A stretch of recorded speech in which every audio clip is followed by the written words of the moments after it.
Thursday, April 18th, 2013 in Ondarko. Alright, we just left off talking about Israel and how President Obama is basically saluting and basically showing who he really works for. Talking about the 65th anniversary of an independent Israel founded by the Zionist Theodore Herzl. Talking about how Israel's making a lot of money now. Maybe the U.S. should start scaling back on all the aid, but no, they say they want 400 million more for their own coffers, defense budget. Basically, Israel going on saying that we can invade Iran, we could do it by ourselves, but then U.S. saying, oh, don't worry, we'll back you. Kerry trying to blame Iran for attack on Iraq camp, which, like I said, was probably carried out by them before the elections to create instability. Also, you have chemical weapons. Now they want to do this investigation now. Britain and France all of a sudden want to do an investigation after Syria has been calling for it for almost a month now. That's carried out by terrorists. So now, and of course, Israel is concerned about securing chemical weapons inside Syria. So they're going to keep playing that chemical weapons or weapons of mass destruction inside Syria as a pretext and link it to Iran, of course, because, you know, we all know that, right? Once Syria goes down, it could be Iran next. Who knows? But it's all about energy, right? And pipelines and natural gas. Like Qatar running through Syria or Israel's new pipeline with now they're exporting gas. Before they're actually in a negative. So Irish boycott, anti-Israel obsession permeates very distant societies divorced from our reality. Marking Holocaust Remembrance Day last week, Prime Minister Netanyahu said that the murderous hate against Jews has not gone away. It has simply been replaced by murderous hate against the Jewish state.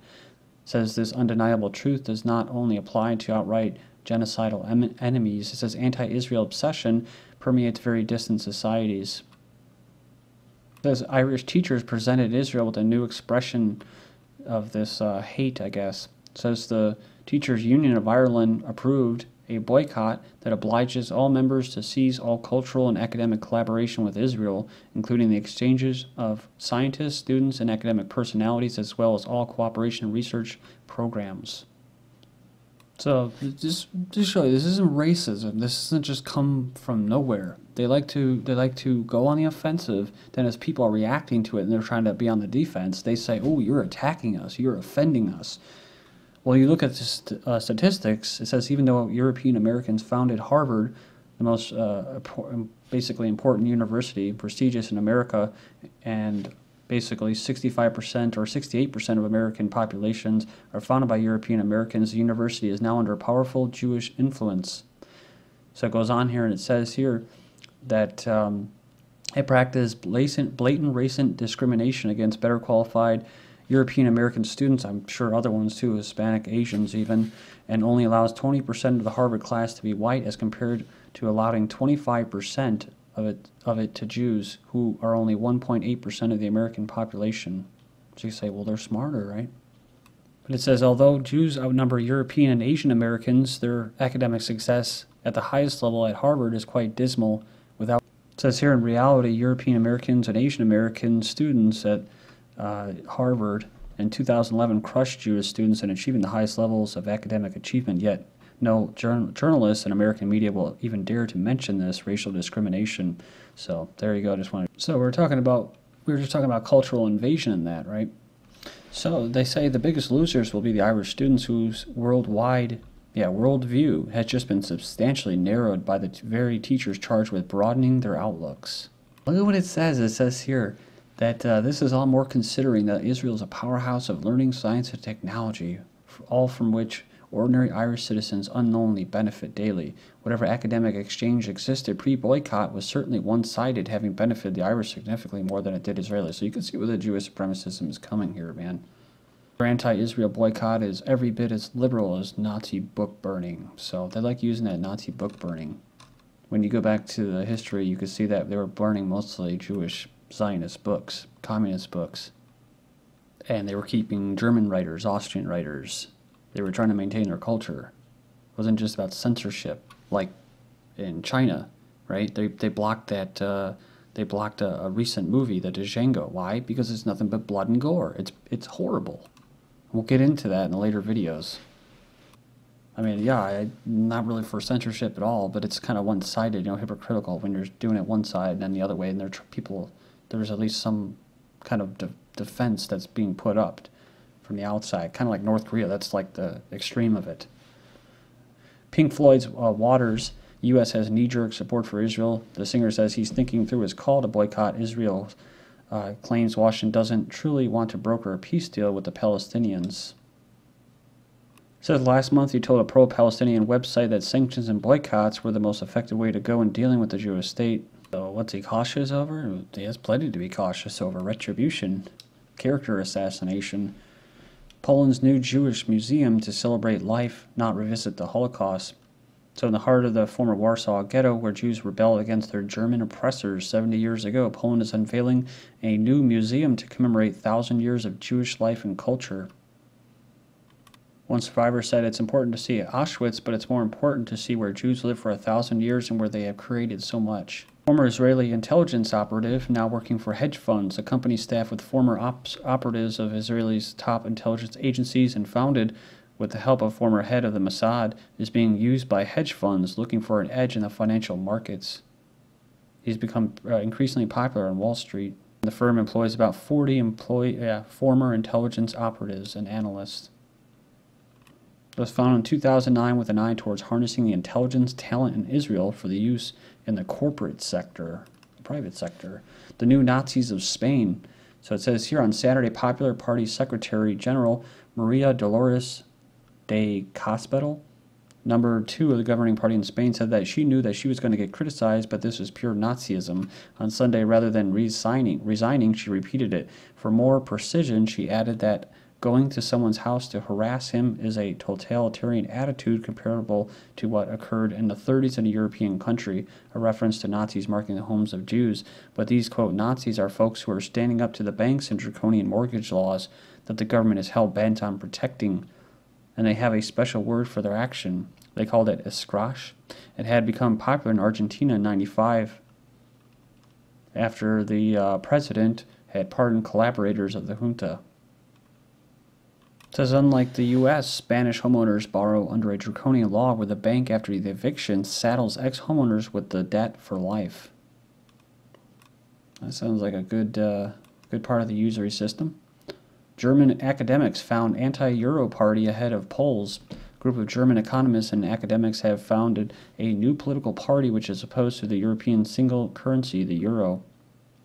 They held a founding conference in the German capital in Berlin on Sunday. The main goal of the party is orderly dissolution of the euro, as its leaders believe the formation of the euro was the historic mistake. So it says here that because of the euro, people in southern Europe don't hesitate to express their disgust towards Germany using old Nazi comparisons, party founder said in a speech. It says here the euro is a failure and it would be bad if we continue to believe in this fairy tale. If the euro fails, Europe doesn't fail. Greece must combat racial violence, says the Council of Europe. Says the Commissioner for Human Rights has told Greece to toughen its measures to combat a surge in massive racial violence. Said they're seriously concerned by the increase in hate crimes targeting immigrants in the southern European nation. The Commissioner expressed deep concern by persistent reports of ill treatment, including torture committed by law enforcement officials, notably against migrants and Roma. Says analysts linked the rise to increase of popularity for the ultra-rightist group Golden Dawn, which won a shocking 18 seats of the 300-seat parliament in June 20. Israeli police head to the U.S. to aid in Boston Marathon bombing investigation.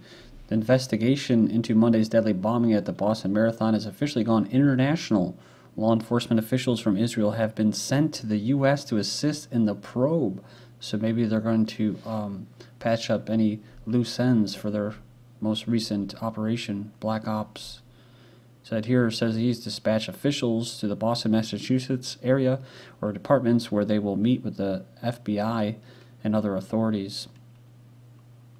The visit will center on the Boston Marathon bombings and deepening professional cooperation between the law enforcement agencies of both countries. It said they'd actually planned the trip before the deadly pair of bombings, but they're going to shift focus in order to see how help from abroad can expand the investigation. Let's not forget that get this out of the way, NYPD opens branch in Israel. That's right. The New York Police Department opened its Israeli branch in the Sharon District Police Headquarters.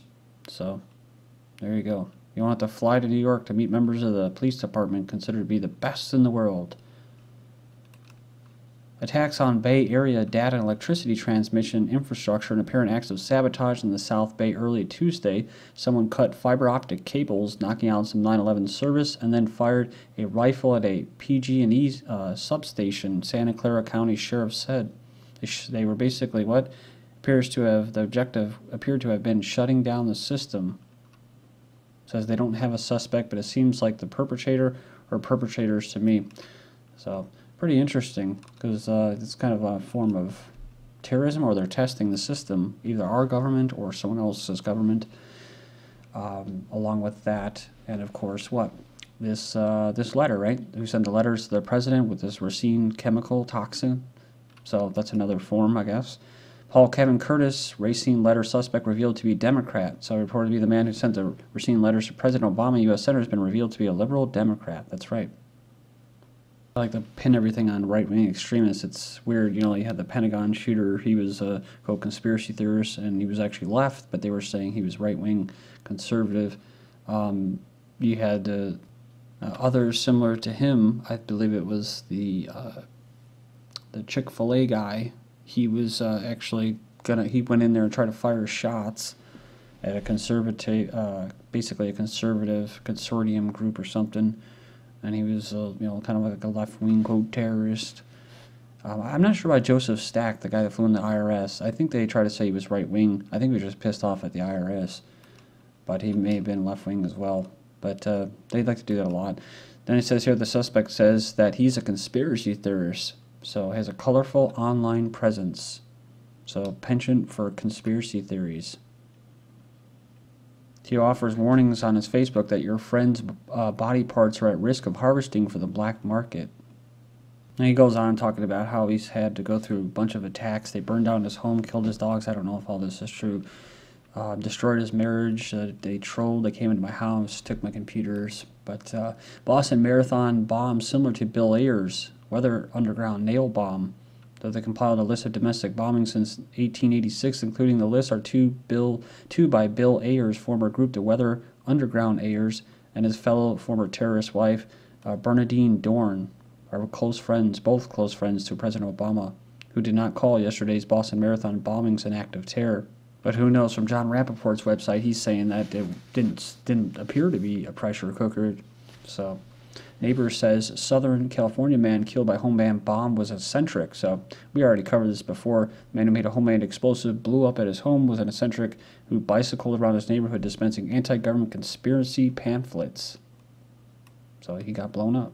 So you're seeing a trend here. Texas plant told it could not explode.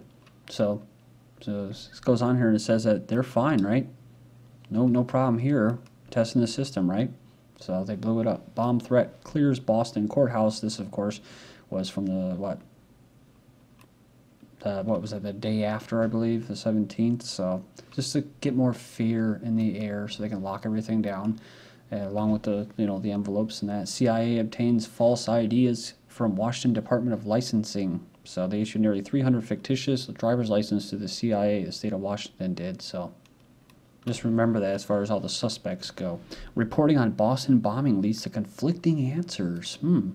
I noticed that. CNN bungles report of dark-skinned male arrested in Boston bombing case. They badly botched a report on a darkly skinned male. I think they do this stuff just so they can get people like the law enforcement agencies to say, you know what, you need to shut up, media. Pulled the same thing around the Sandy Hook thing as well, the operation of Sandy Hook. Napolitano, Drudge Report is not credible. Drudge Report, I think, is controlled opposition like InfoWars and that, but what? It's alternative media, so alternative media is not credible. That's how I interpret it. Chaos engulfs Boston as mainstream media can't get its cover story right. Like what? Teen, I'm not the Boston Marathon bomber. So yeah, he's a 17-year-old. They thought he was one of the two potential suspects spotted by law enforcement. Man assaults Muslim woman following reports of dark-skinned Boston bombing suspect. Let's hope the Boston Marathon bomber is a white American. There's a double standard. White terrorists are dealt with as lone wolves, and Islamists are an existential threat. So where's this coming from? This is coming from a Jewish Zionist source. Former AIPAC staffer David Sirota. So we'll we'll return on that note. This is GGN and I'm Darko. Thank you.